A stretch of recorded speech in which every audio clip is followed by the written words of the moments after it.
minutes, and then for each speaker we should have 15 minutes or so at the end for Q&A. So keep your questions ready throughout the speech, and then I'll moderate a discussion that's half between us and between the people online. So you guys joining from home, you can put your questions in the chat at any time and we'll get them all lined up and moderate the Q&A session at the end. So please feel free to do so. Or also at the end, you can let us know that you'd like to ask the question yourself, and you can also unmute and do it for yourself. So everyone can get their questions in. Final thanks just quickly to the Green Career Day team run by Luna for organizing the fantastic event. Thank you guys so much. And thank you for the tech team for all your help in setting us up today. Thank you so much. So without further ado, lots of hype. It's Willa. She's joining us from W.Green, this fantastic agency that does sustainability communication, focusing on ethics and aesthetics. Willa is also working with 2 other fantastic companies. She can tell us all about her wonderful work. So I'm personally really excited. We can give her a round of applause and hand it over to Willa. Wow, an actual applause. That's been a long time, but thank you so much. No pressure though after this announcement. Thank you.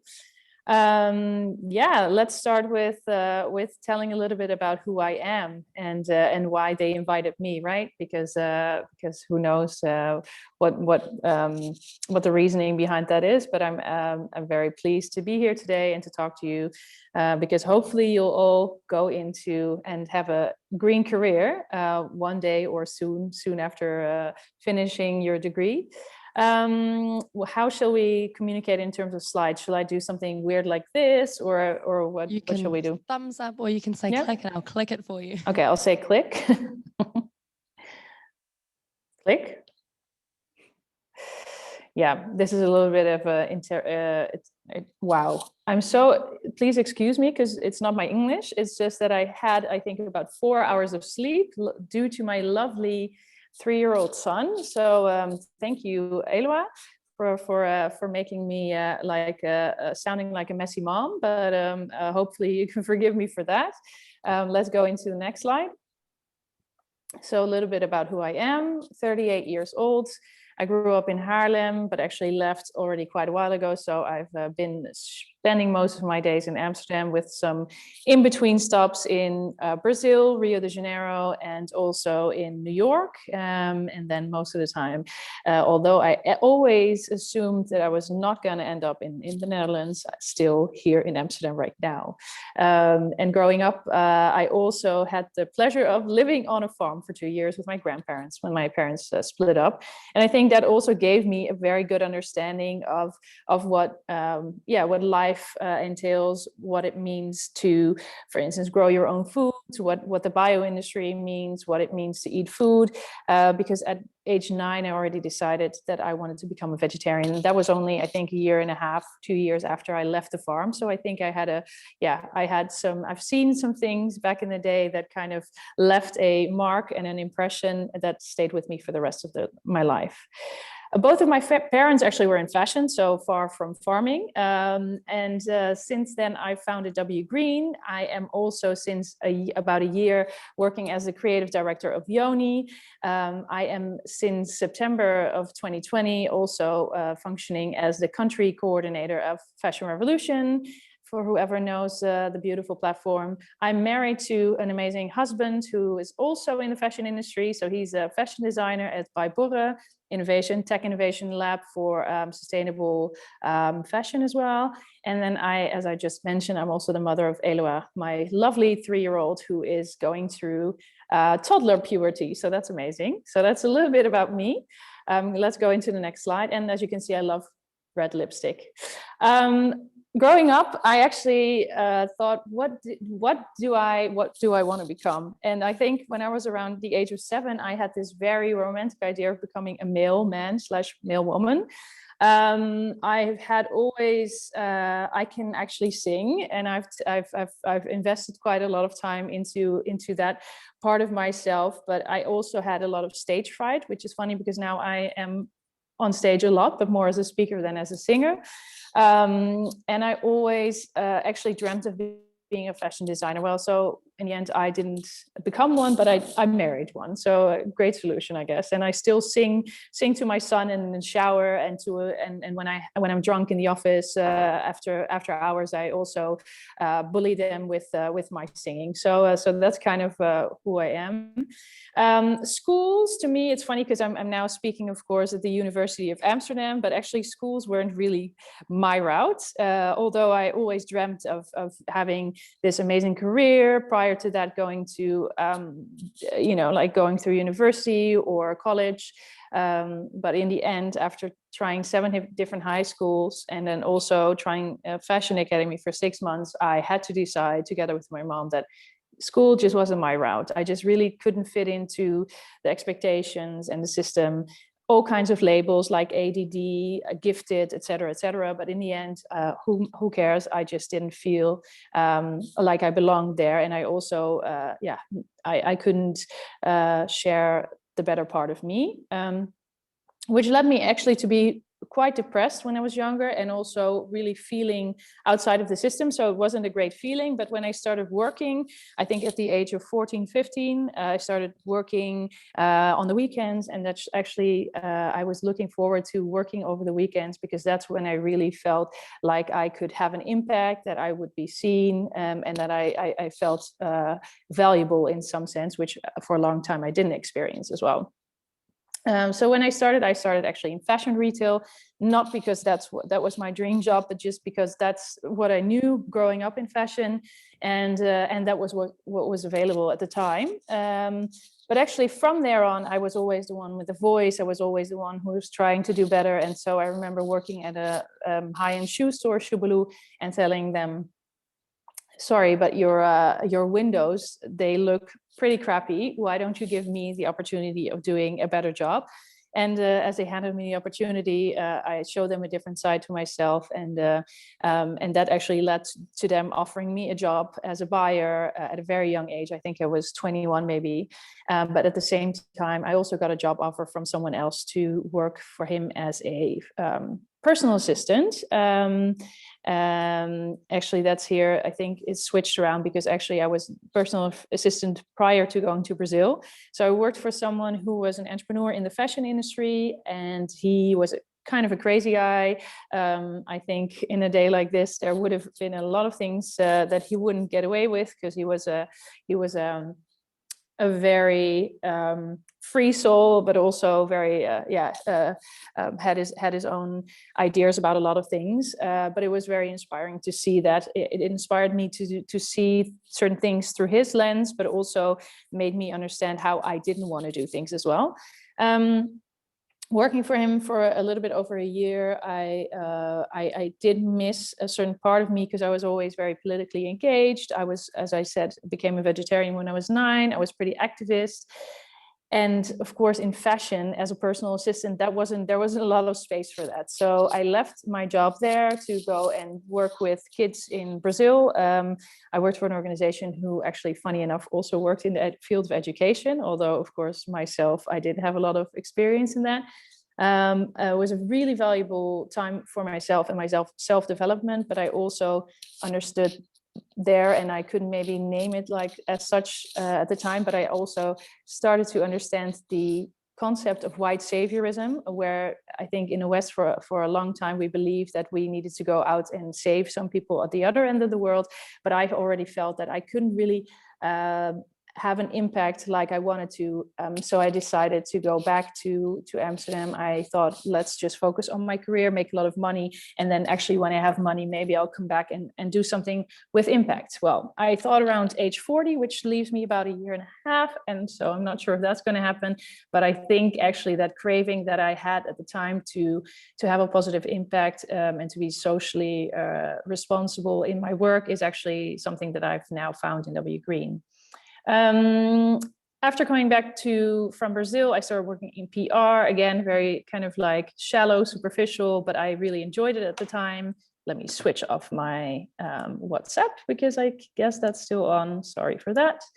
I worked with a lot of high-end brands, from like high-end designers to also brands like Nike, Levi's, Hugo Boss, et cetera, and also for some other luxury brands and lifestyle brands, which was very interesting because it brought me to a lot of fancy, glamorous, cool places at the time, but it was still not giving me that part of, or not fulfilling that part of myself that I really wanted to fulfill.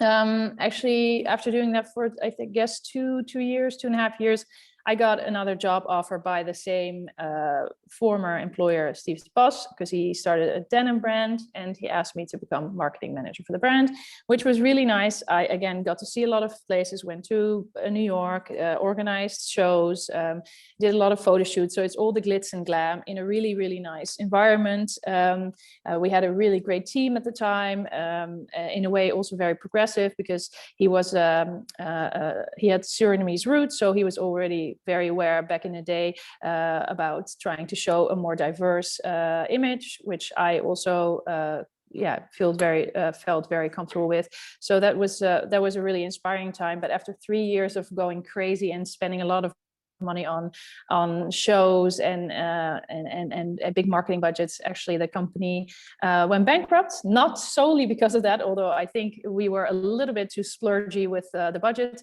I think at the same time it was also the beginning of the first bank crisis in 2008, or not necessarily the first, but at the time a little bit of a comparable situation to where we are right now, although of course there wasn't a pandemic, but it was another form of a crisis. And that led me into a burnout. And that burnout was of course not a very fun part of my life, but it did force me after 10 years, because I started working full-time when I was 17. And then at age 27, that was the first time in 10 years that I was forced to kind of stand still and think about what I needed to do next and what would really actually bring me that fulfillment that I was still looking for. So if we can go to the next slide. And that resulted in W.Green. What I noticed is I had the background in the fashion industry, and I also saw in 2009, 2010, I saw that the first kind of sustainable brands were popping up. But what I noticed at the time is that they all looked very unattractive. They had a lot of beautiful stories to tell, but they didn't do so in an attractive way. A lot of those brands also were very much against marketing, because of course in their understanding that didn't really invest the money into the right places. So they were always investing a lot of money in the production chain, innovation in materials, certifications, et cetera, but at the same time, nobody knew about their beautiful stories because they weren't sharing them, they weren't communicating any interesting visuals, they often didn't have a very up and running website or social media channels. So I definitely saw an opportunity there, because that's everything that I'd learned in my fashion career, like how to present a brand in an attractive way. And I no longer wanted to present brands to the world that, were actually hurting the world, but I wanted to present and share the stories of the brands that were actually trying to do a better job. So as you can see how we kind of translated this, that is W.Green brings style to sustainability and ethics to aesthetics. So for me, it's really always about the balance between those two, because I think people are just very sensitive to attractive things. They want to be inspired. And I think that's, it's really important that sustainable brands also start to understand that that's an important part of your, the way of sharing your stories. And I think that's has happened a lot more over the last 5 years. But when I just started, it was a pretty desert situation in terms of nice looking sustainable brands. Let's go into the next slide. So what do we actually do with W.Green? We are a branding and communication agency, and we are working in a holistic way, because we feel we actually want to add value to brands that will last. So we also try to work in a sustainable way in terms of really building a brand. So we hope that all the work that we do will actually have a leaving or lasting impact, not necessarily only in the kind of new marketing term of impact, but also actually just making sure that we're building the fundaments of a house, or actually adding building blocks for brands to still be able to be here in the next 10 years, or preferably longer than that. We work with companies who have sustainability and an ethical vision of the world in the core of their business. And we really, together with these brands, we hope to work towards a more sustainable future, but also show the rest of the world. There are still, unfortunately, some companies, or quite a lot of companies, who haven't really understood how the importance of that, and also what their responsibility is in that sense. So that's something that we really we aim to also inspire others by showing our best practices and showing it in an inspiring way. So, and that we do in many ways. So we work on their strategies from the very beginning, brand identities, but also brand consultancy, art direction, image creation, copywriting, logo design, package design, social media channels that we're running, et cetera, et cetera, et cetera. So it's kind of all in the field of branding and communication. Let's go into the next slide. So this is one of my babies in a way, before I actually became a mother. Yoni was one of the first brands, not one of the first brands, but one of the, I think, earlier success brands. When they came to us, they literally didn't have anything, just a concept. And together with another studio called Tonic, that's a really beautiful design studio, we kind of set up their whole brand identity and their story, and I guess we're part of the success of Yoni. They started 7 years ago, and initially when we started, and it's almost unimaginable right now, and I think talking to a little bit of a younger crowd, then I think it's also like you don't have an idea of like how much has changed in the last 7 years compared to like what I grew up believing and seeing. And there was a real taboo concerning any period products, or even talking about periods. So a lot has changed, luckily, and I think Yoni was part of that change. I mean, together with a couple of other really important initiatives.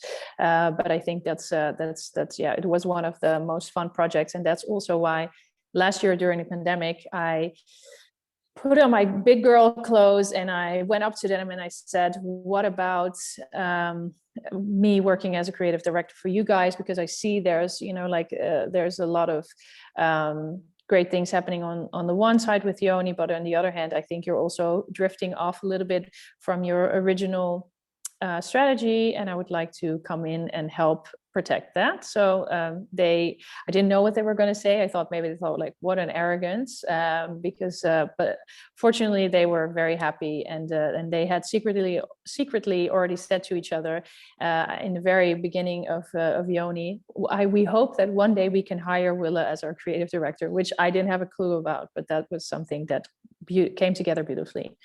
We're actually currently working on a rebranding, and it's super interesting, and it's I think what it shows with a brand like Yoni, for instance, is that they have a very clear mission at the core of their company, and therefore it's also it's really, really interesting to work with them because they're really mission led, and it's really intrinsically motivated. And there's a lot of course, woke washing, greenwashing, pink washing, all kinds of things going on with a lot of brands, and it's therefore very refreshing to work with a company that really has those values in the core of the brand. Connect is another thing we're great at. I think when we talk about connect, it's you can interpret it in many ways. Connecting a brand to, on the one hand, press, on the other hand, influencers, but actually also to like-minded creatives, to other brands. We really believe that in order to have an actual impact, it's really important for brands and people to start collaborating more. We've all behaved in a very individualistic way over the last, let's say, 50 years. But I think it's starting to show a lot of cracks, and I really believe that doing things together, joining forces, will lead to more impactful outcomes. So therefore, we really promote doing things together, and we also love facilitating beautiful connections. Let's go into the next one. So Armed Angels is actually one of our first clients of W.Green. I don't know if anyone's aware of who they are. I hope so by now. When we started, they were still a very small company of 3 people. I had a very great click with the founder. They were only doing printed t-shirts at the time. And now 9 years later, they, I think, are one of the leading sustainable fashion brands in Europe. I think their head office in Cologne actually offers room to currently around 120 workers, I think, or people working for the company. And then they have some other people working for them across the world. And I think it's really inspiring to see how they don't claim to be perfect, but they always try to be super critical about what's going on in the industry, but also looking at themselves and always trying to do more than they did last year, because I think that's the main thing with sustainability, with circularity, with impact. Yeah, it's really important that you keep looking at yourself in a very critical way in order to do better tomorrow, because what made sense yesterday doesn't necessarily make sense tomorrow. So that's I think is really interesting in working with them, and I can clearly see how they're always looking in the mirror and always striving for the next the next stage. Let's go into the next slide. To get your let's get your brand out there. It's like I said, we work with different disciplines. For us, that holistic approach really means where does a brand or the company or the person that we work with, where do they currently stand? What is their long-term goals? And they often come to us with a very clear brief or a question, but we often also notice that they might not see all the opportunities or all the steps into leading to their bigger goals. So that's always what we're trying to find out, like what are the bigger goals and how can we find a really constructive way of reaching those goals and have a lasting impact, like I said before. And communication in that sense is a way of bringing all of your ideas and all your stories to the outside world. And I think that's also really important, because I think a lot of brands who work with sustainability, they focus on, like the dark greens, as we call them. So the people that are really looking for sustainable options, alternatives. But I think in order to really make an impact, we also have to start looking at a bigger audience. So I think communication is a really important asset to help spread those stories and to reach the right audiences. Next slide. One of the examples that we worked with is Afrique. We've worked with them for a long time. We've been through ups and downs. They went to bankruptcy. They went through a period where they had to reconsider, because initially they had this really beautiful, intrinsically motivated idea of what they wanted to be as a brand and what their mission and also their added value to the world was. But looking back at it, there was quite some cultural appropriation in their approach. There was quite some white saviorism in their approach. And it was a really interesting process to go through with them, because they were very open to actually receiving that feedback and also taking it in and then coming up with solutions that would then lead to a better brand, also with more impact and also more authentic story, true to themselves. And their original mission was showing a different side to Africa, which they now understand is not their show, because the founder is a white woman. So how she now works with her company in Rwanda is really a lot more collaborative, and they really believe that their differences are their power, or as she says it, our difference is our power. And she's now also really working with local graphic designers, local fabric producers, and everything is done locally. And they also they try to hire local people for every step in the way. And then of course we are not local to Rwanda, but we are the ones then sharing their stories here in Amsterdam. A day in the life of, a day in the life of, that's an interesting one, because my days are quite manic, and I think I'm also doing that to myself. I think I'm still trying to overcompensate for maybe that insecure girl that I was when I was younger. I still feel like I have to overcompensate for the fact that I didn't finish an education for a long time. I also felt less of a person because of that, which leads to a little bit of an overloaded, that's an understatement, a little bit is an understatement, of an overloaded agenda. Sometimes spreading myself too thin, but also really enjoying all of the opportunities that come my way, since I'm doing what I'm doing with W.Green, doing a lot of interviews, a lot of talks, consultancy. As I said, I'm also working with Yoni and also with Fashion Revolution. And my next, so my days really look very different. On the other hand, my days now are very often in this setting, my office, where before I was all over the place, and always in different environments with different people. And of course, Corona doesn't really allow for that. But fortunately, I never feel like I have a boring life or a boring job. It's more my kind of challenge is to make sure that I don't forget about myself whilst doing all of the things that I'm doing. So that's my theme for the upcoming time. My role in 10 years, what I would love for W.Green and myself is to have a team that is more self-sustaining. I believe don't necessarily believe in the old form of hierarchy. You can say holacracy. There's other ways of more democratic systems. I would love to have a team where we really work together instead of me just being the only one taking the lead. But I think maybe we need to be a little bit further along. And I would actually maybe also like to live abroad again for a couple of years. Would love to go abroad with my son and my husband, just really living like not a city life, but actually life closer to nature, just being more grounded, being more in touch with nature, with the things that in the end I think also really matter, and are just being lost in this rat race that is called Amsterdam and my and the career that I have. So I hope that I can be of impact, but I also hope that I will be able to empower the people that work for me, or together build a situation where I'm no longer needed on a daily basis, but I can just jump in whenever they need me, but they can also bring their ideas and vision to life within, for instance, W.Green.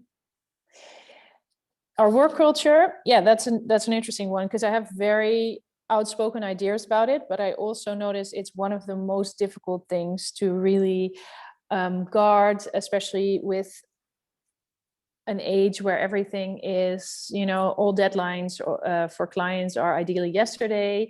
We have a lot of expectations of ourselves. We have a lot of expectations from the outside world coming in. And then kind of in between trying to also focus on making sure that there's a healthy culture isn't always the easiest.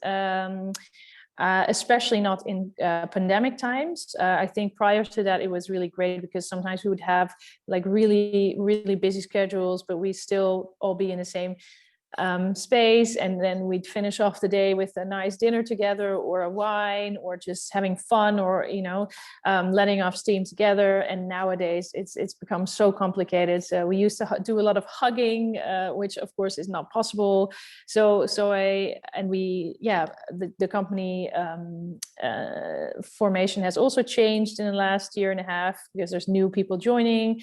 And then, of course, not being in the same space a lot of time actually makes it really, really complicated. So I would love to have a culture where which offers a safe space, a growing space, a warm culture where we can all see each other for who we are and who we could be, where we help each other, we lift each other up. For me, that's really important. I think, yes, also, I think we want to deliver quality as a team, but I think it's also very important that we also have a qualitative time as a team. And I have to say that we're not there right now. So that's something that I'm very aware of, and I really want to try and do everything that I can in my power and those very few moments that I have left to really make sure that I don't oversee this important part of my company as well. W.Green in 10 years. Yeah, I guess I already touched a little bit on that, but I think we've been going for 10.5 years now. I think we're a very well-known name in Amsterdam in our industry, but we're also getting more and more kind of signs and signals from other countries showing interest, people wanting to work for us, people wanting to work with us. So I definitely see us branching out into some other markets. The markets that for me at this time look most interesting are Portugal, Lisbon, because I also speak Portuguese because of living in Brazil. And I also see Berlin as an opportunity which Lindy knows all about because we've spoken about that a few times. She's also part of the UvA Green Office and the UvA Green Career Days. But yeah, so I really see an opportunity there. But I also am talking sometimes to Sivan of Afrique, who's now based in California, who says, you know, there's also really a hunger for the type of company like yours over here. So who knows where we'll be in 10 years. I would like to make sure that we keep growing, keep evaluating. No, that's not it. Can't find the right word, but I want to keep growing. At the same time, growth for me is not a goal on its own. Growth, I think, only makes sense if it's serving a certain purpose or if it helps you to reach certain goals. But growth on its own for me doesn't mean anything. I think that's also pretty much what's wrong with the world right now, and the state that we're in as a world is that everything is very much focused on growth, exponential growth, and I think that's actually very harmful, and it's leaving us in a very depleted state. So for me, growth only makes sense if it's also sustainable growth, and if whilst growing you can also maintain a healthy situation. So yeah, let's see where we end up in 10 years. Who knows? My tips and tricks: dare to dream. So don't think too small. I was a very great example of thinking small, and that was because of my insecurities due to school, due to depression, due to burnout, etc. But that's something I think is really important, that you never lose track of that bigger goal, that bigger dream, that thing that keeps you going, that thing that drives you. I think my network, I wouldn't be anywhere without my network. I think right now, for instance, our SEO for W.Green is pretty shitty, but we still get a lot of requests for new business, people who want to work with us. And it's all based on the network that I've built over the last 20 years. And so the network is really important. I think it's really, you know, if you have an idea that you want to share with someone, please do. Please also don't hesitate to ask people for advice or to do something with you, to help you to do something together. And also just really good to work on your network. And if you, for instance, see someone that you find very inspiring and you see possibilities, don't hesitate to reach out to them, seeing if they want to meet up with you. And I think really beautiful things can come from that.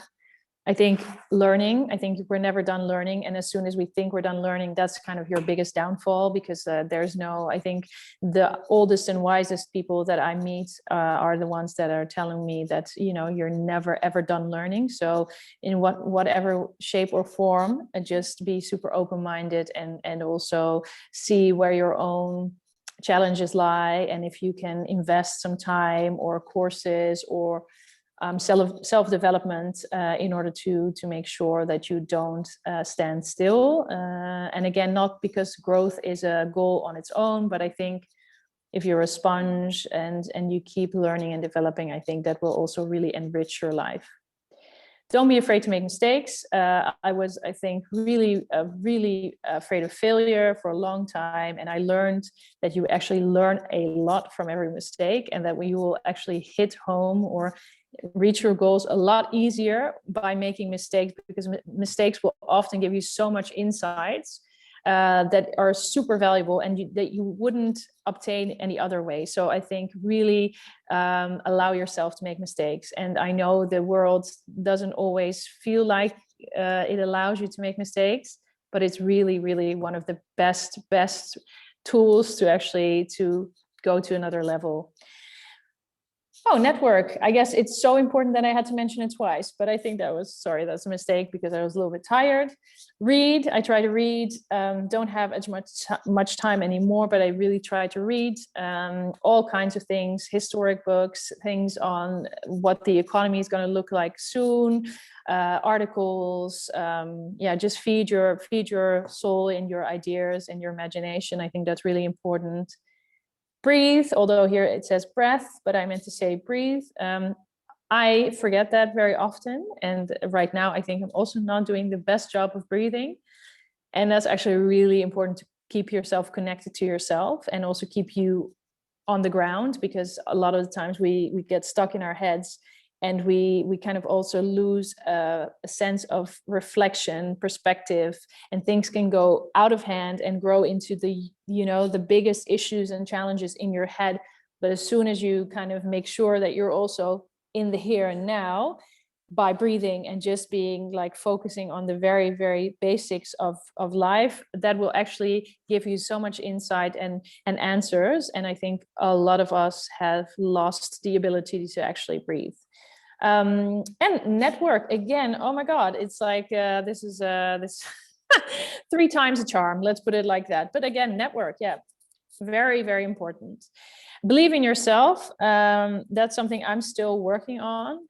Part of me rationally believes in myself. I think my subconscious sometimes doesn't believe so much in myself, but I think it's a really main ingredient to get to where you want to be and also to live a happy life. I think that's really important. I want to finish with a quite heavy statement, but actually I borrowed it from a talk that I did yesterday as a moderator for Fashion Revolution that was about intersectionality and fashion. And it's by Harriet Tubman, who was originally born into slavery in, I think, 1822, but I'm not, but around those days, maybe a little bit later. Harriet Tubman was born into slavery, escaped, and did a lot of really important things in order to end the slavery age in the US. She was part of the Union Civil War. She worked as a spy, and she helped escape a lot of enslaved people. So she was, she's one of those people in history that I think sometimes doesn't get enough attention, but she played a really important role. And I think especially for a Black woman in that day and age, she was of unimaginable strength, and she was so necessary in that revolution. And I think in a way we are also part of a new revolution where a lot of things are now coming to surface. And so I'm borrowing. I hope I'm not appropriating, because that's not my intention. But I want to show something that really hit me really hard yesterday when someone actually shared it yesterday, and I thought maybe it's a good metaphor for what you can do in order to make impact. Because I'll tell you one thing: it's not the easy path. it is very challenging and often also demotivating, especially if you're very aware of the state of the world and what we need to do in order to make sure that we are able to save humanity. And let's put it like that, because we don't have to save the world, we're trying to save humanity. So this is something that she quoted. If you hear the dogs, keep going. If you see the torches in the woods, keep going. If they're shouting after you, keep going. Don't ever stop, keep going. If you want a taste of freedom, keep going. Thank you. I think that's, I'm getting emotional, but I think it's a very strong and effective statement. And I think if she could do it, then we should all also seize the opportunity of the impact that we can have as a single person, because as a single Black woman in the early 19th century, she made such an impact that is still of a high importance today. So therefore, I hope that you all at least feel a little bit of a spark that you can also have a very big impact if you do it in the most authentic way. I think that's it. Oh no, one last thing for you guys. If you truly become who you are, no one else will be able to do what you do. So I think it's really important that you start to understand who you are in order to, I mean, you are already that person, of course, but if you truly become who you actually already are, no one will be able to do what you do. So that's my final kind of tip for you guys. And if there's any questions, let me know. I think there's already some questions from the audience. Yeah, thank you. Thank you so much, Willa. Thank you so much for this lovely talk. We're a smidge over time because of our little technical difficulties at the start as well. So maybe we can just have one question from Ari on the Zoom, a quick one. Then we unfortunately have to move to our next speaker a little shorter than expected. But yeah, if that's okay, Ari, you can unmute yourself.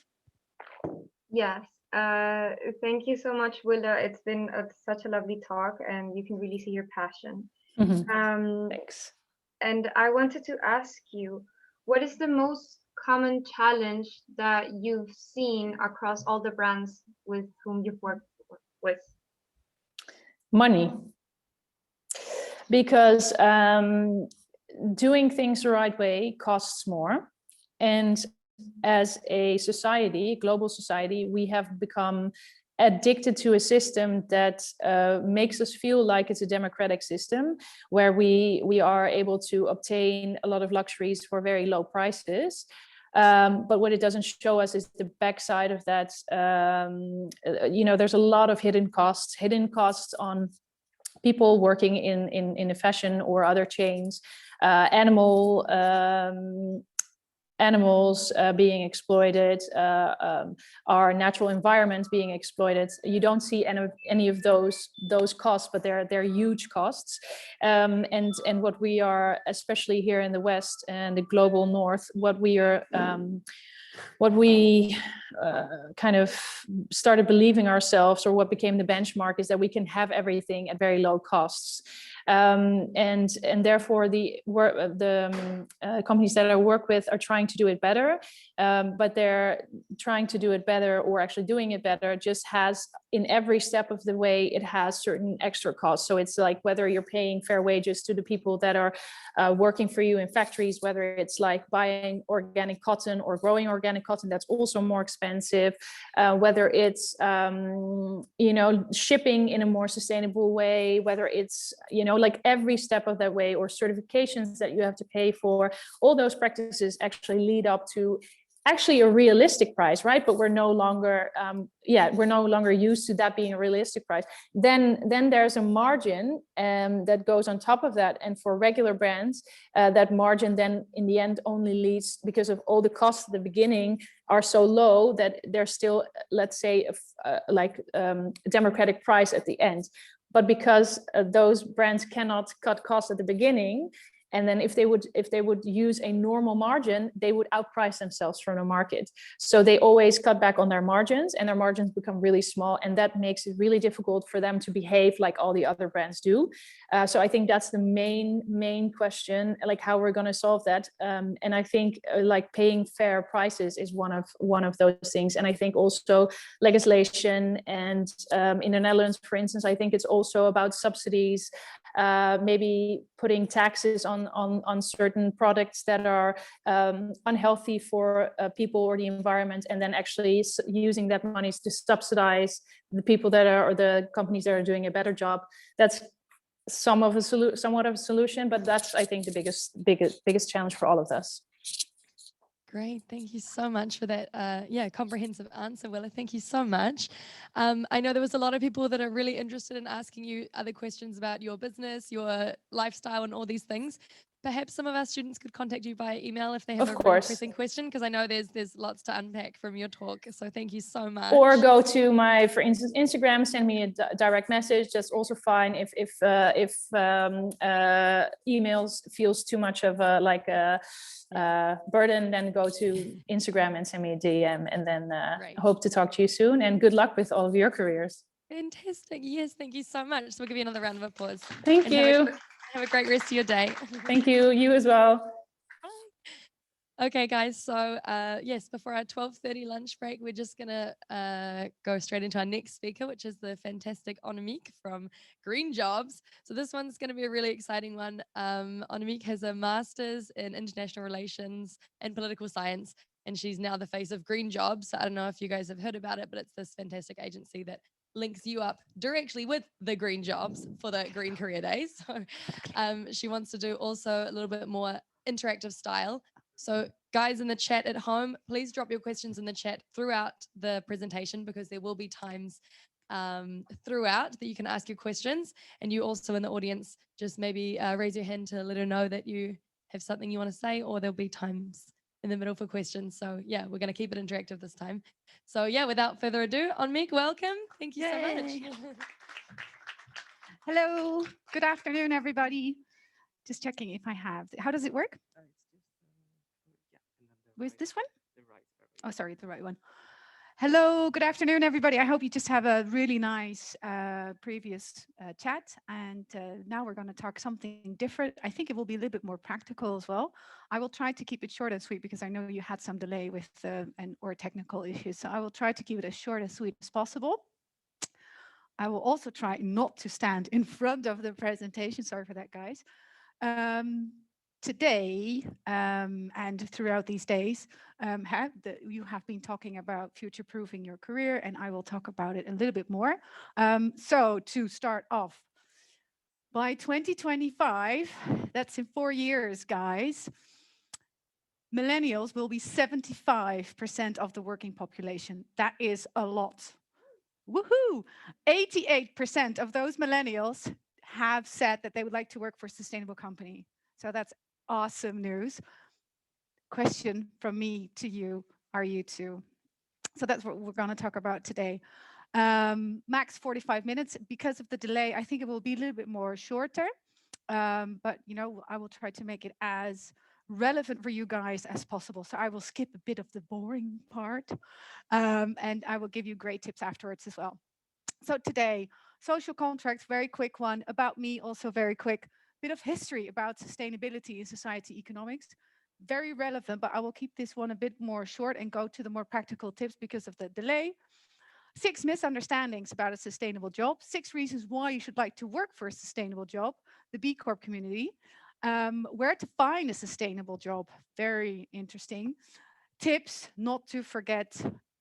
And you've got the power. Q&A. Smile, we're making a picture. Yay. Social contract, quite important for me just to set the scene with you guys, being here in the room, but also being online. Audio off, video on, please, for the guys that are online. Hello, guys. If you have any questions, put them in your chat. You can put them in your chat anytime, because somebody will look at the questions, and when I ask if there are any relevant questions, we will point out a few of those. We are all human, be cheerful, respectful, now, yada, yada, yada. You guys know all this, you know, let's make it a really nice, fun 30 minutes. We use the principle of open listening, be curious, interested, and ask questions to make most of the learning experience. Also for people here in the room, if you have a question, just raise your hand. Don't wait with answering asking your question. I don't want to have a Q&A session at the end because we don't have time probably. So if you have a question, just raise your hand and we will discuss it straight away. Be interactive. Most of all, let's have some fun together. Just before you guys enjoy a nice lunch. Gonna be great. Let's do this. A little bit about me. I have studied at the University of Amsterdam. Yay! A few years back, international relations. Awesome study, guys. If you still are doubting to do another study, do it because it's absolutely interesting study. So University of Amsterdam, happy to be, just sort of feels like coming home a bit. So that's really nice. And work experience, most of the time I've done recruitment. And for the past years, I have fully focused on recruitment for the sustainable industry. So that's why I am owner of job board Greenjobs. Just a little bit of history. I will go through this shortly, but I just do feel like want to give a bit of a context about today and about a sustainable career, because sometimes people think that sustainability is quite new. It's because of the past few years, since the movie of Al Gore, that was a sort of tipping point for a lot of people. But actually, sustainability has been around for a long, long time already. It's not something from the past year. So I do want to give a bit of context just to give you guys the facts that sustainability has been around for a lot longer, and also the problems about not being sustainable have been known for a long, long time. So the coming slides will go past quite quickly. Oh, that's the wrong button. Oh, sorry. January 1950s, there was already the first signs of, guys, the system that we have is not a sustainable business. We need to be able to be aware of it, and this is not something that we can do forever. So that's Mr. Kapp, that he is warning us. September 1970s, that is also more noise about just profit for the sake of earning profit is not gonna last forever. March 1927, limits to growth. That's the first time that actually people got information about, guys, we can't just grow on forever. We can't just use the minerals and the grounds that we have forever and ever. So back in the 70s already, this was all known to us. In the 1986, the first time that the term greenwashing was used. And you hear it a lot today, which is a good thing, but it's also a bit of a difficult thing, because people are not sure whether a company is sustainable or not, because a lot of companies are greenwashing. But the term goes back to 1986 already. Then in the years 2000s, more and more companies emerged, foundations emerged, that one of them is B Lab, which I'm going to talk about a bit more as well, about the B Corp community, where foundations and companies and organizations are saying, guys, yes, you can have a profitable business, but you can also be good for the people and the environment and society. So that's a bit of a history. Which brings us to today, where we have a lot of companies, organizations. We have the United Nations Sustainability Development Goals, which are very important. We have the GRI, we have the B Impact Assessment. There are huge, huge certification bodies there. Sometimes, it's a good thing that they're there, and you need to be very aware of what they actually do and whether they are really sustainable, yes or no. I'm going to talk about this a little bit more as well. Are there any questions about this part so far? This is actually the boring part. No? Good. Because then we'll move on. Now the fun part starts, guys. That was just the boring part. That was the history. That was a bit of a context. But now this is the great part. What is a sustainable job? Let's talk about your future. Let's talk about your career. Let's talk about your development. So just to start off, what is a sustainable job? Well, actually, you can divide it in two groups. One is a job in a sustainable, mission-driven company. So a company that really says we're in business because we want to solve a problem. For instance, Patagonia. I think you all know Patagonia. If you don't, it's an outdoor apparel brand founded in the late 1970s in the US. Their mission is we're in business to save our home planet. Bum. Very bold, very clear. Dopper, also a great example. We all have a dopper, or a lot of people have doppers. And same with the Plastic Soup Foundation. They are facing and dealing with a problem. So that's the first group, a job in a mission-driven company. Often people ask me the question, how do I know whether a company is sustainable, yes or no? And sometimes, and this is also where you link back to the greenwashing problem. And sometimes you don't know. And sometimes, yes, it is a gray area. But what I always do and what I always tell people, look at the mission of a company. Because in the mission of the company, they say why they're actually there. And you can have a mission which is as bold as Patagonia's or Doppers or Tony Chocoloni's.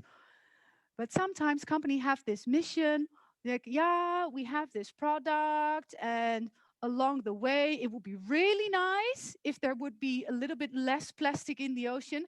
Okay, for me, that's red flag. You are not a mission-driven company. It's too vague. So again, sometimes gray area will always exist, but look at the mission of a company, and there you will have at least a few more answers about whether a company is really a mission-driven company, yes or no. The second group is a sustainable position in a non-sustainable company, because a lot of companies, luckily, want to become more sustainable, but they don't know how. So you can be a sustainability consultant, you can be a sustainability advisor, you can help governments, organizations. There are a lot of consultancy firms offering services to normal companies about becoming more sustainable. This is an absolutely growing job market area as well. Then you can ask yourself the question, what would I really like? A, work for a mission-driven, sustainable company, because there are many. I will show you in another slide as well. Or do you want to have the chance to make a normal organization more sustainable? You know, and there will be a lot of gray area, because are companies sincere when they hire a sustainability consultant?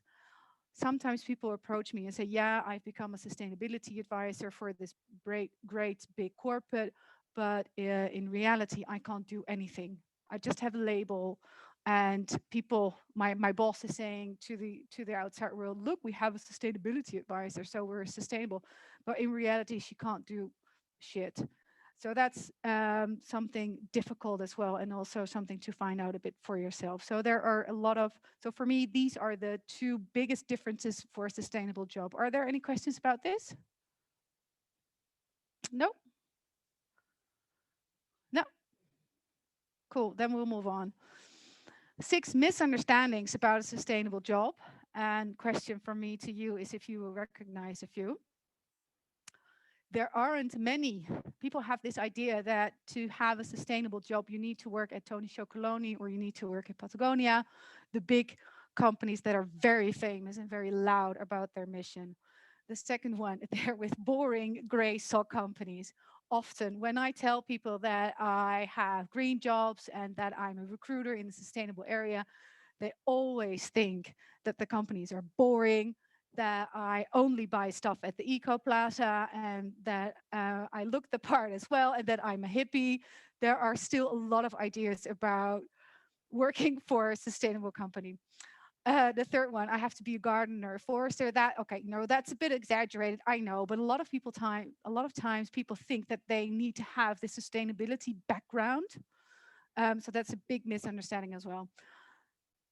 Same as number 4, I know nothing about renewable energy, so I'm not a fit. And the reason why I mentioned this one specifically, because renewables is a big job market. Another one, sustainable jobs pay bad, you know, and this goes along with the number 2 and the hippie thought that still a lot of people have, that so they don't pay well and you'd rather go for a job that pays better. How much impact can I make? Probably not much. And this is also, sometimes people think it's just me and I don't do, actually, I'm not picking any waste from the oceans. I'm not making or inventing a big machine to save the oceans, for example. So these are 6 misunderstandings often heard about a sustainable job. A nice quote from Mr. Bertrand Piccard. In the 21st century, I think the heroes will be the people who will improve the quality of life, fight poverty, and introduce more sustainability instead of the old system. With the previous speaker, she was talking a lot about system and system change. I hear her, I agree with her. There is a system change needed. And you can add to it with the job that you're going to do or currently are doing. 6 reasons why I think you'd like to work for a sustainable job, and I hope you agree with this with me as well. And it links in with the previous slide as well. First of all, you create impact with your work, and this is such an important one and also a nice one, because sometimes even at study or at work, whether it's your full-time job or your part-time job or whatever, you can just have a bad day. And even worse, you can have a bad week and you can have a bad month and your boss is cranky and you don't like it and you can't do anything. But always, always you can go back home, sit on your couch and think, you know what? Okay, that's just bad. But I am working for a company that wants to change something. I am working for a company that wants to change things for the good. So that's just a really nice one. And I think the one of the biggest reasons for choosing to work for a sustainable job.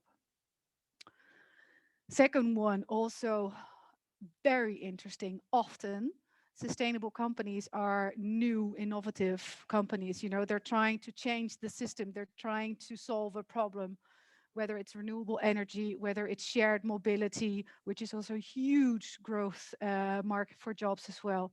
There are often new companies introducing new products, new services. So that means that when you join a sustainable company that's not that big yet, there are many, many career chances for you. Because it's still a small company and they're growing, and everybody knows by now that sustainability is important.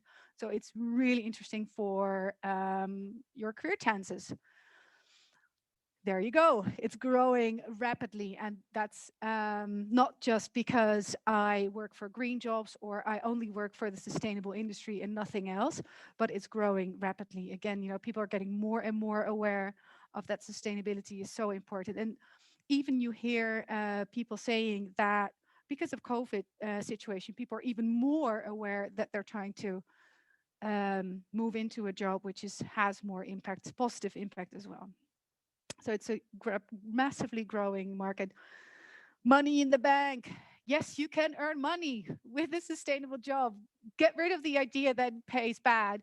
And in my final slide, I have this quote about investments, because there are a lot of investment companies, because there is still a lot of money available with investors, and investors are getting more and more interested in sustainability as well. So that means that sustainable companies have money to spend on you as well, not only on their product development, but also on your paycheck. You work for innovative, inspiring companies. And that links into what I just said about that it's often companies that have new services, new products. So you work with people that are creative, innovative, want to change the world.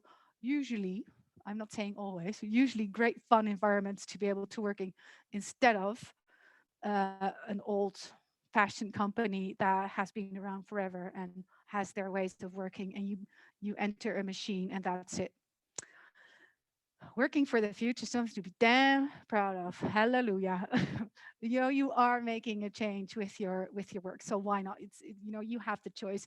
People work. I think there was a chat yesterday as well from Rutger and the young impact makers. You have so many hours that you are working. Make them count. Make them useful. Basically, too many smart people go into finance and law. Elon Musk. One of the most richest people in the world by now, by the way, which really links into number 4. There is money to be made within sustainability.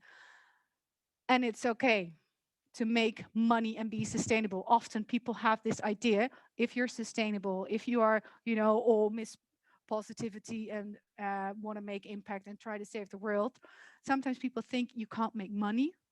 Get rid of that idea. You can make money and save or help to save our planet. We have a question? Yeah, we have a question from the chat. So thank you so much to Yep. Anna for this question. So everyone here does want to work in sustainable jobs, I suppose, because we're at the Green Career Day, but Anna is concerned without having studied sustainability, like if you're a graduate in translation or communication or anything else for that matter. Anna says, I found it very difficult to find jobs in that area. So what are your tips for people with different backgrounds? Or maybe if we don't have an academic grounding yet in sustainability. Good question. And it links into one of the previous slides about, well, I'm not going to go back all of them, but in the previous slide, I said, you don't have a background in sustainability. You don't need to have a job within, or you don't need to have a background within sustainability. Because if you look at the sustainable companies, whether they are the ones that we know or the ones that are entering the market right now, they all need finance, marketing, customer service, business development, strategy, sales. So although not having a background in sustainability, I don't have a background in sustainability. I'm not a sustainability, I've done international relations. So that's different. It doesn't matter. Just absolutely go for it when you see that job. So it doesn't matter if you haven't studied any sustainability at all.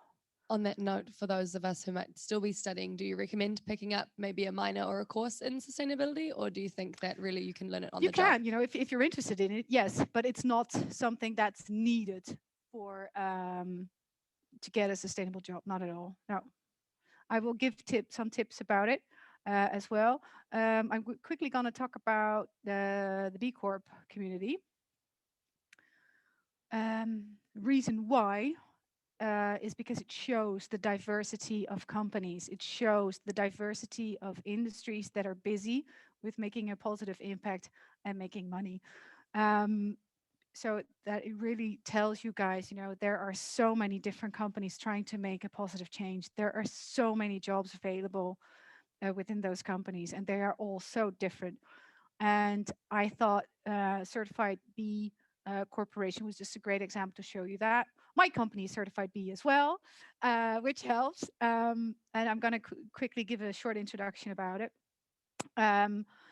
It stands for using business as a force for good. It stands for, yes, I'm making a positive impact and I'm making money. So if you are a Certified B organization, you are a for-profit organization trying to have a positive impact on the world.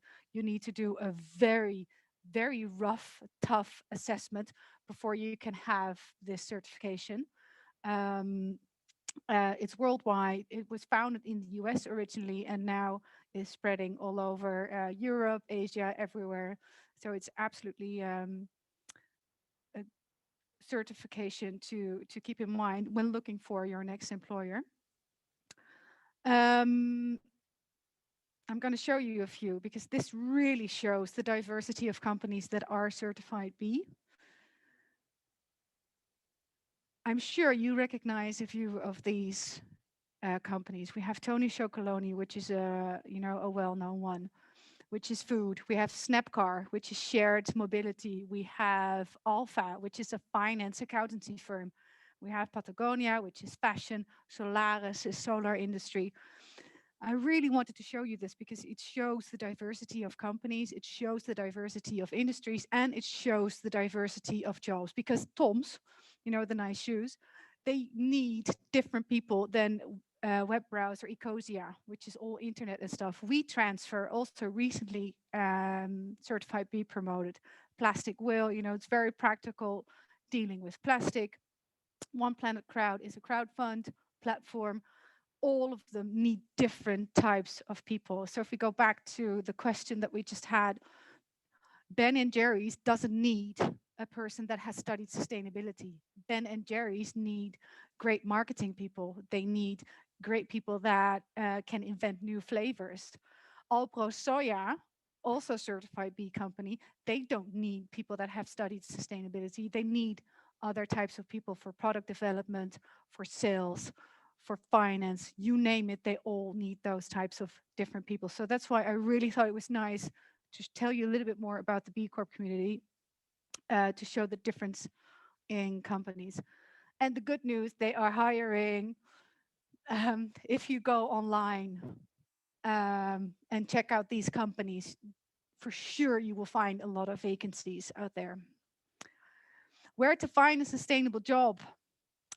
Also, this is more the practical stuff. Obviously, Greenjobs, because it's a great website to find a sustainable job. It's a job board, especially for sustainable roles.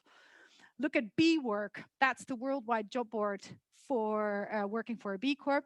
It's not that known yet, and a lot of B Corps don't use it as much as I would have hoped, but still it's a good one to find out. If you have any friends or family that are looking for an internship, there's also a really nice website, SDGs on Stage. And obviously you can also look on general job boards and look on keywords for sustainability, or in Dutch duurzaamheid, or whatever. But then I'd rather not, because then you will have more time to really investigate that greenwashing, because a lot of companies say that sustainability is important to them. Well, it's important to me too, but what do you actually do about sustainability? So these are great tips. Another tip that I'd like to give, if you have a few companies that you like and that you really would like to work for, subscribe to their newsletter, because often companies have newsletters and often they announce their new job posts on there. So you don't need to be on their website 24/7, but get yourself lined up for their newsletter, and then you will probably hear about new jobs soon. Okay, some tips, very hopefully very useful to you as well. When you are applying for a role and you ask yourself, can I be a good candidate because I haven't studied anything in sustainability? Or if you look at Alpro, which I just mentioned, I haven't done any product development, or I know actually nothing about the product, I just like it. Write a motivation letter, because often companies know, and the HR manager that is reading your application, they know that you don't have any background in that area yet. You know, you're a starter, so duh. It's, you know, it's normal that you don't have that experience yet. Don't be afraid because of it. Don't let it scare you away. Write a motivation and tell why you are interested. So please always include a motivation letter. It doesn't need to be really long, not at all. Just a few sentences about why you like the company and who you are, and maybe your competences if you want. That's way more important than the experience that you already have. That's links in with the other one, lack of experience. You can't know it all when you start in a new role. So that is fine. That's okay. And again, if you like a role, please just apply for it. Maybe even that job will not be your future job, but you have made yourself heard at that company. Like, hello, here I am. And maybe you will end up in a folder of a pipeline of candidates for that company. So that maybe when next time that there is a role, you will get a telephone call. Hey, nice to hear. Are you still available? You applied a few months ago. Okay, that was maybe not. You applied for manager operations as a starter. Maybe that was a bit aimed too high. But so we did really like your CV, and we liked your motivation. So what's your current situation? So please just apply. Yeah. Yeah, we have a question Yes. from online about that. Great tips.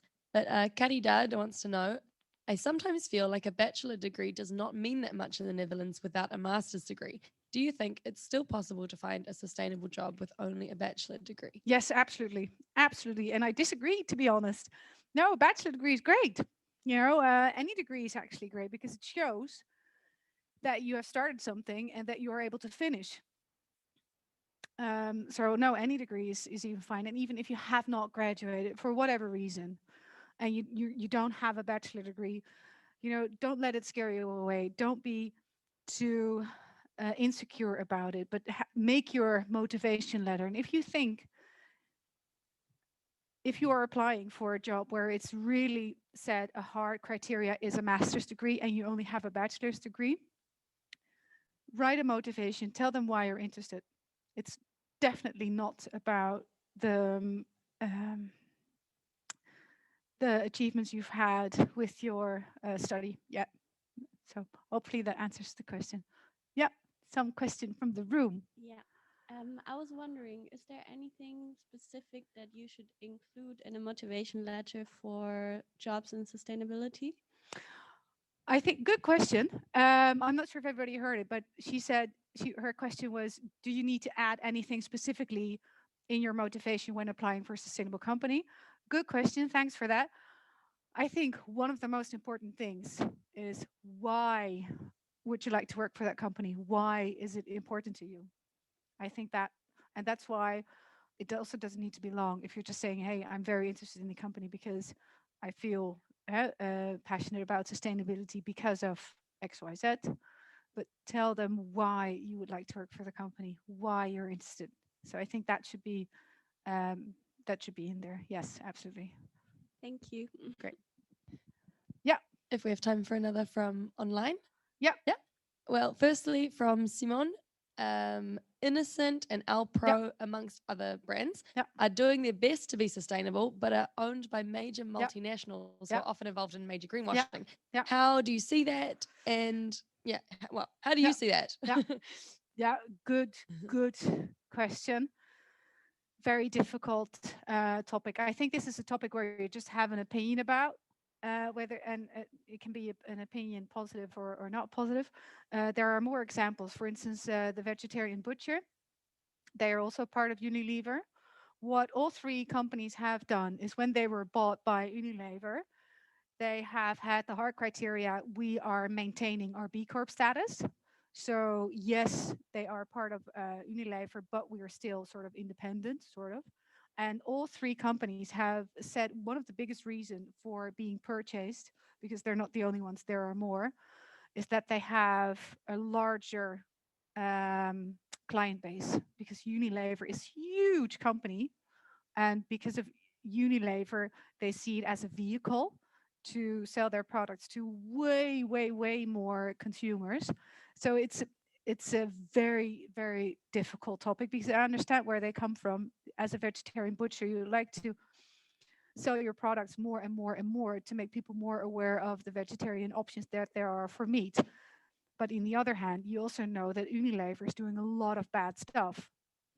So it's a very difficult topic, and you can form your own opinion, whether, if you talk about career-wise, which we're talking about today, it's up to you whether you are okay with that or not, because you can also have the idea, yes, they are bought by Unilever, but Unilever is trying to become more sustainable with these brands. So I'm fine with that, and I'd like to work on getting Unilever more sustainable, very fair. And so it's a very difficult topic, but I think you can have your own opinion about it. And to be honest, I'm happy that Unilever is buying these companies, because they are a vehicle for those smaller brands to have a larger audience, to have a bigger marketing budget, to make their products more and more sustainable. The downside is that Unilever turns back the coin at the consumers. Consumers, you need to decide if you want sustainable products, buy them. If you don't want them, fine as well. Whereas I'd rather have Unilever take the stand and say, we're not going to sell any non-sustainable products anymore. But that's me just wishing. Good question. We have a few lined up. Would you like to talk and then go back to a couple of questions? I'm going to finish this one because I think it's a very important one. It's the last one. Aim high, dream big, go for that dream jobs. And if you get rejected, or if you even have done an application and you haven't heard anything, because I know that happens as well,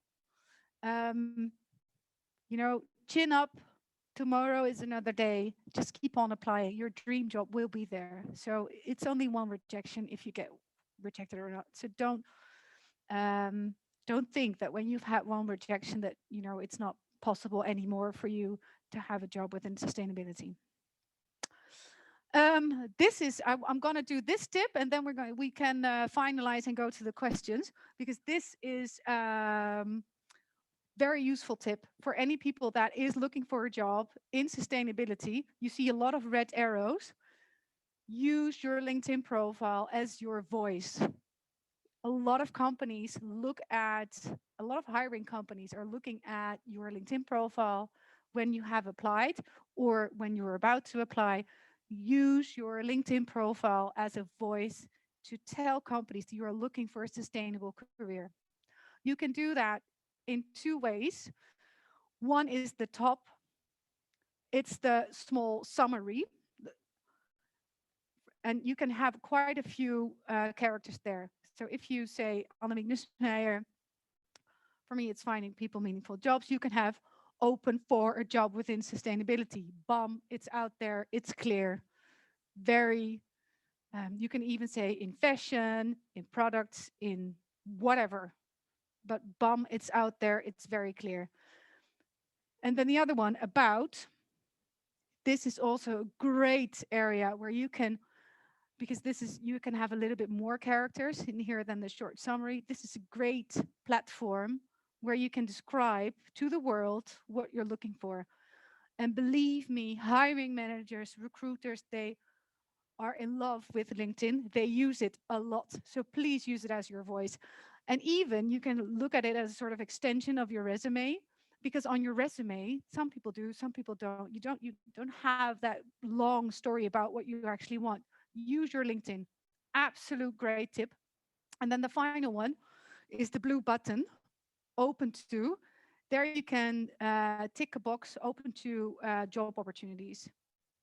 And then if recruiters are looking for people, if hiring managers are looking for people for a sustainable job, you will pop up in their list. So these are great tips.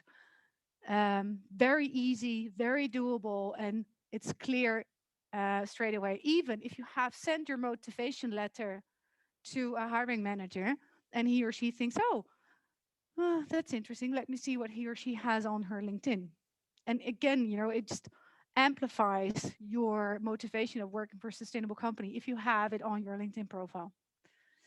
All right, it's up to you. Will you work in a job just to make money, or will you work in a job where you will make money and create a positive impact to society and environment?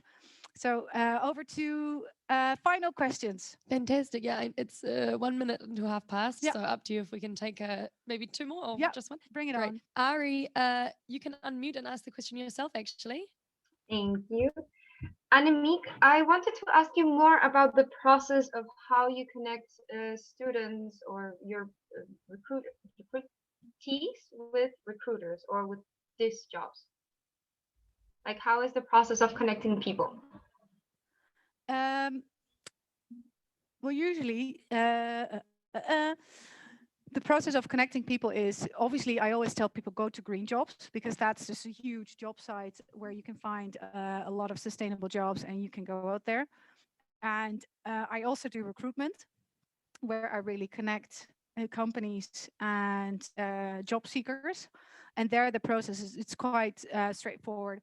Obviously, the employer is the one that is discussing with me what type of role is there to be sought for, and then I will look for the ideal candidate. And I do use LinkedIn a lot as well to source for people. So that's why I was so passionate about adjusting your LinkedIn profile. So that's just actually very straightforward process. And if job seekers are looking for a job, I always tell them, again, have a look at Greenjobs, because that's just a huge platform. And the recruitment assignments that I usually do are much more little. And often companies can find their starters at themselves. So they don't need me to find people entering the job market. So I hope that it really just answers your question a little bit. Yes, thank you so much. Fantastic. And lucky last is a practical one, but a very important one. Kushi wants to know, I'm an international student, so I need sponsorship to get a job in the Netherlands. Do you have any advice or tips on finding sustainable jobs with those circumstances with a degree, or what Yeah, companies would do about that? difficult. Just a very, very honest and straightforward question. Difficult. Because a lot of companies don't offer sponsorship for visa. So that I think one of the biggest tips that I can give is be proactive. Find out yourself what companies do offer sponsorships for visas, because I think you are able to find out on your own which companies offer sponsorships, and be proactive about reaching out to those companies. Again, even, send an open application, include a motivation letter. Why do you want to work for that company? And, also say that you do need sponsorship as well. But I think the best tip that I can give about it is be proactive. Companies like proactive people. Absolutely. Fantastic. Seth is eager to ask a very short question. Is that possible? Lucky last. Yeah, I would just like to ask for the fellow Green Office people here, what is the value of contributing to an association such as the Green Office in university time or something? The reason why I'm doing this. No, Oh. like people who are working for Green Office here. Mhm. What is the value of that for potential job? Great value. Absolutely. Put it on your resume, guys. Absolutely. Join the Green Office. Yes, no, definitely. And to add on it, explain a bit what it is as well, because people probably don't know what Green Office is. So add what it is, and definitely mention it on your CV, because it already shows that you're actively busy with it. So yes, put it on your resume. And also hobbies, by the way. People really like to read hobbies. Yeah, absolutely. Fantastic. Well, I know we have to wrap it up, Yeah. although people are really, really Yeah. interested in what you have to say, but we'll definitely head to Green Jobs. So guys, round of applause. Thank you so much to Annemiek. Thank you, guys. Thank And, you. well, I'm somehow keeping distance, but thank you Yeah. so much for this great talk, really practical welcome. advice. And we just have a thank you from the UvA Green Office. Oh, that's so sweet. Yeah, to say thanks for coming in, teaching us all your Aw. wisdom. Oh, thank you. Oh, wow. Thank you, guys. Thank you. Oh, B Corp. Yeah, B Corp. Shout out B Corp. So, Thanks, guys. Thank you so much. So there's snacks outside. We can have a lunch break, guys, and enjoy the rest of your day. And if you want, you can connect with me on LinkedIn, because that's always Definitely. Yeah. Enjoy lunch, guys. Yes, you're very welcome. Those on Zoom, we're taking a 30-minute break, and we'll be back at 1. Oh, bags. Yeah. Fantastic.